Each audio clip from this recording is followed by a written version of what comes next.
आनंदम अवाङ्मनस गोचरम आत्मानमखिलाधारमाश्रयेऽभीष्टसिद्धये अर्थतोऽप्यद्वयानन्दानतीतद्वैतभानतः गुरूणाराध्य वेदांत सारं वक्षे यथामति।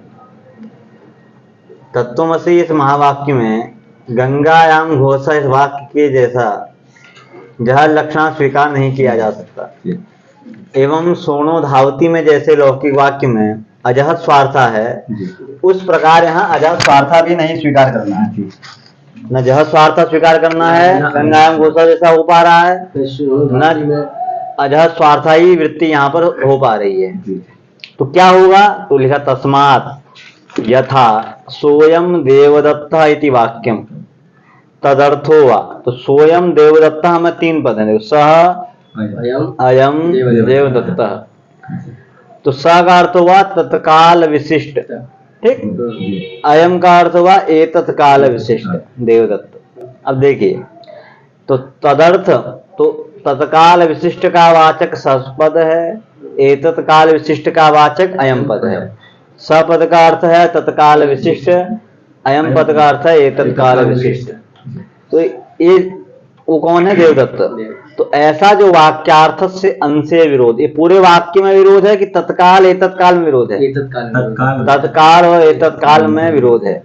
तो विरुद्ध तत्काल एतत्काल इस अंश को छोड़ करके अविरुद्ध जो केवल शुद्ध देवदत्त अंश मात्र है, उसको केवल ही लक्षित करता है सोयम देवदत्त। ये वाक्य किसको? विरोध अंश को छोड़ देता है और देवदत्त अंश को कौन है विरोध अंश?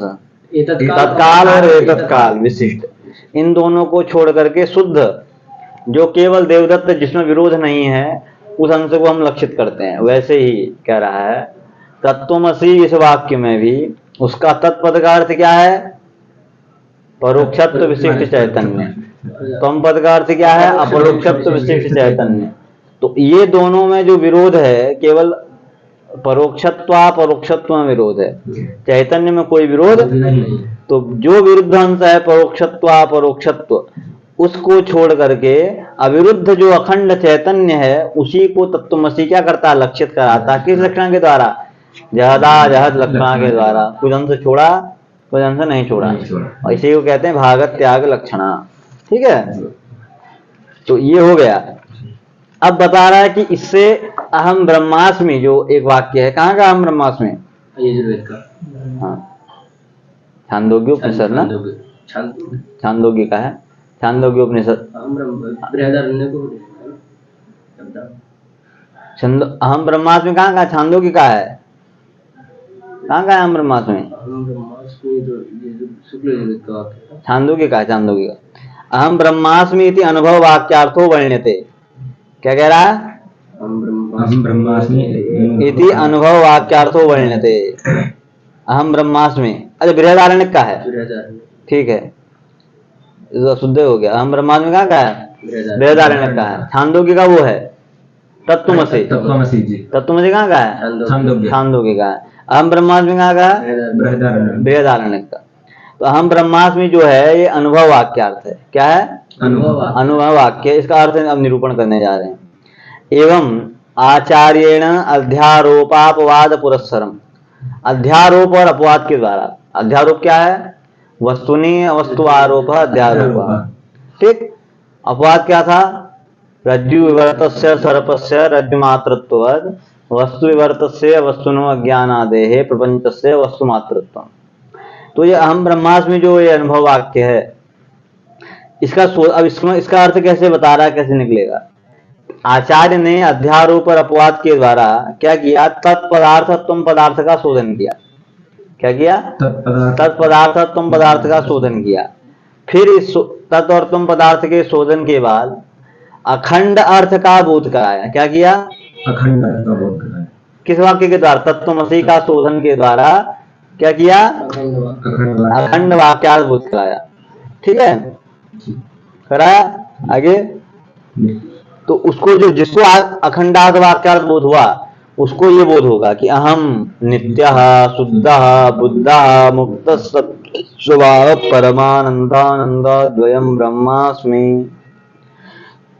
मतलब मैं नित्य हूँ, मैं शुद्ध हूँ, मुझ में कोई दोष नहीं है, मैं बुद्ध हूँ, मैं मुक्त सत्य स्वभाव, वो परमात्मा जो अनंत है, अद्वय है, जो दूसरा कोई नहीं है, ऐसा प्रकार मैं ब्रह्म ही हूँ। तो इस प्रकार की उसको एक अखंडाकाराकारिता चित्तवृत्ति होती है। क्या होती है? अखंडाकाराकारिता। क्योंकि जो चित्त का ऐसा स्वभाव है, वो जिसको विषय बनाता है तदाकाराकारत्वेन परिणमित हो जाता है। ठीक है, क्या होता है? तदाकाराकारत्वेन परिणमित हो जाता है। ठीक है, तो जब नित्य शुद्ध बुद्ध मुक्त सत्य स्वभाव परमात्मा को जब इसने विषय बनाया, तो अखंड, वो अनंत अद्वय जो ब्रह्म है, तो उसी प्रकार की चित्तवृत्ति होगी। उसे क्या कहते हैं? अखंड चित्त, अखंडाकाराकारित। अखंड है वो ब्रह्म, क्या है?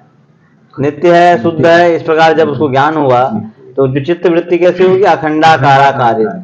ठीक है, लौकिक लोक में ये घट देखा तो घटाकाराकारित, चित्त घट देश में जाकर के घटाकाराकारत्वेन परिणमित हो गया।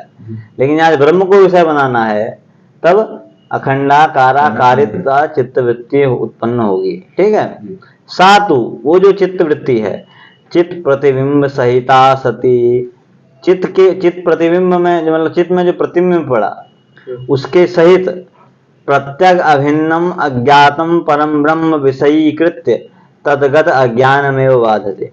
तो होता क्या है?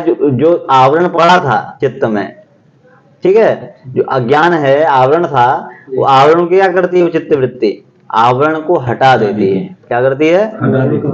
तो चित्त प्रतिबिंब सहिता सती, चित्त में प्रतिबिंबित जो चैतन्य, उसमें जो आवरण पड़ा है, उसको, आवरण को क्या करती है? हटा देती है। जो आवरण हट जाएगा तो क्या होगा? उसको पर ब्रह्म उस चित्तवृत्ति का, अखंडाकाराकारी चित्तवृत्ति का विषय बन जाएगा। ठीक, तो अज्ञान को बांध लेगा। तो कह रहा, अच्छा, ये सारा प्रपंच क्या था? अज्ञान के कारण। तो जब अज्ञान ही हट गया तो प्रपंच रहेगा? वही लिख रहा, जैसे पट का कारण क्या है? तंतु। तो तंतु में यदि दाह हो गया तो पट का दाह होगा कि नहीं होगा? तो वही लिख रहा, यथा पट कारण तंतु दाहे पट दाहवत, पट के कारण तंतु के दाह होने पर पट दाह के समान अखिल कारणे अज्ञाने बाधिते सती। जब सब, इस पूरे प्रपंच का कारण अज्ञान है, वही बाधित हो गया, तो तत्कार्य से अखिलस्य, तो जब अज्ञान ही बाधित है, तो उसका कारण ही जब बाधित हो गया, तो कार्य भी क्या हो जाएगा? तो इसका मतलब वो जिस चित्त वृत्ति ने जो ये सब किया था, वो चित्त वृत्ति भी बाधित हो जाएगी। क्या हो जाएगी? वही लिख रहा है कि तत्कार्य से अखिल से बाधितत्वात्, क्योंकि उस प्रपंच के अंतर्गत चित्तवृत्ति भी है, तो चित्तवृत्ति भी क्या हो जाएगी? अपने आप बाधित हो जाएगी। तो तदंतर भूत अखंडाकाराकारिता चित्तवृत्तिरपि बाधिता भवति। तत्र प्रतिबिंबम चैतन्यमपि यथा दीप प्रभादित्य प्रभाव भासमाना समर्था सती तया विभूता भवति, तथा स्वयं प्रकाशमान प्रत्यक भिन्न परब्रह्माभासनार्हतया तेना विभूतं भवति, तथा स्वयं प्रकाशमान प्रत्यक भिन्न परब्रह्माभासनार्हतया तेना विभूतं सत्सोपाधिभूत खंडचित्तवृत्तेः बाधितत्वात् दर्पणाभावे मुखोर्थिबिम्बस्य मुखमात्रत्वात् प्रत्यक भिन्न परब्रह्म मात्रं भवति। देखो, अब देखो, जैसे मानिए कोई दरवाजा है, वो अभी बंद है कपाट, उसके अंदर बहुत एक उत्कट तेज है, बहुत तेज प्रकाश है, और बाहर अंधेरा था, और अब एक टॉर्च लेके आए या दीप लेके आए। अब जैसे आपने वो कमरा खोला, कपाट खोला, तो जो बाहर से जो आप रोशनी लेके आ रहे थे, वो रोशनी अंदर रहेगी? नहीं। क्यों? अंदर जो प्रकाश, क्योंकि अंदर इतना अधिक प्रकाश है, वो अंदर, वो प्रकाश, अंदर वाले प्रकाश में वो क्या हो जाएगी? सम्मिलित हो जाएगी, उसमें वो मिल जाएगी, उसी में तिरोहित हो जाएगी। अगर अभी टॉर्च चलाऊं मैं, कहाँ दिखेगा टॉर्च? वो दिखेगा? रात में दिख सकता है, अंधेरा होगा तो। अभी टॉर्च यहाँ जो इतना प्रौढ़ प्रकाश है अभी, उसी में क्या हो जाएगा? वो तिरोहित हो जाएगा। तो जो ब्रह्म है वो स्वयं ज्ञान स्वरूप प्रकाश रूप है, उसको किसी प्रकाश की आवश्यकता है? वो स्वयं प्रकाशमान है। और चित्तवृत्ति जो प्रकाश करती है, तो जब वो परब्रह्म को जब के संपर्क में आई, तो वो ज्ञान स्वरूप स्वयं है, तो उसमें वो बहुत ज्यादा प्रौढ़ तेज है। तो उसमें चित्तवृत्ति वाली जो क्या है, चित्तवृत्ति वाला जो ज्ञान है, मतलब चित्तवृत्ति वाला जो प्रकाश है, वो उसको भाषित करने में समर्थ है ब्रह्म को। तो उसी में वो क्या हो जाएगा, तिरोहित हो जाएगा। उसी में क्या हो जाएगा, तिरोहित हो जाएगा। तिरोहित हो जाएगा। वही तो लिख रहा है, तत्र प्रतिबिंबम चैतन्यमपि यथा दीप प्रभादित्य प्रभाव भासमान असमर्था सती। जैसे चैतन्य में जैसे दीप की प्रभा, वो आदित्य को प्रकाशित करने में समर्थ नहीं है, और आदित्य के प्रभा से वो क्या हो जाती है, अभिभूत हो जाती है, उसी में तिरोहित हो जाती है। वैसे ही स्वयं प्रकाशमान जो प्रत्यक अभिन्न परब्रह्म है, उसको ये चित्त वृत्ति क्या है, भाषित करने में समर्थ नहीं है। तो उसी से ये भी जैसे दीप प्रभा, किससे, जैसे दीप प्रभा वहां पर किससे हो जाती है अभिभूत, सूर्य के प्रकाश से, उसी प्रकार यहाँ परब्रह्म जो है, उसी में जो ये चित्त वृत्ति है, उसको भाषित न करने से उसी ज्ञान स्वरूप, उसी प्रकाश स्वरूप में ये क्या हो जाती है, तिरोहित हो जाती है। वही लिखा, स्वयं प्रकाशमान प्रत्येक अभिन्न परब्रह्म अवभास अनर्हतया, उसको वो अवभाषित नहीं कर सकती, इसलिए तेन अभिभूतम भवत, इसलिए उससे अभिभूत हो जाती है। तथा उसी प्रकार स्वयं प्रकाशमान जो प्रत्येक अभिन्न परब्रह्म, उसको ये अवभाषित नहीं कर सकती, तो तेन अभिभूतम सत, उससे अभिभूत होते हुए स उपाधिभूत। तो जब चित्त वृत्ति बच गई, तो जैसे दर्पण के अभाव में केवल मुख बचेगा कि दर्पण बचेगा, मुख। जब दर्पण ही हट गया तो दर्पण वाला मुख भी चला गया। तो दर्पणाभावे मुख प्रतिबिंबस्य मुखमात्रत्व, जैसे दर्पण के अभाव में प्रतिबिंब मुख की कोई सत्ता नहीं है, वैसे ही जब ये चित्त वृत्ति सब बाधित हो गई, अज्ञान ही बाधित हो गया, तो चित्त वृत्ति में चित्त में प्रतिबिंब पड़ा था, तो चित्त वृत्ति जब बाधित हो गई तो प्रतिबिंब भी नहीं बचा कुछ, तो शुद्ध क्या बचेगा, केवल जैसे मुख केवल मात्र बस, जब प्रतिबिंब जैसे दर्पण हटा तो शुद्ध क्या बचता है, प्रतिबिंब मुख नहीं बचता, शुद्ध मुख बचता है। वैसा ही केवल क्या बचेगा, शुद्ध परब्रह्म ही बचेगा। ठीक है, परब्रह्म मात्रम भवति। अब आएगा एवं च सति मनसेवानुद्रष्टव्यम।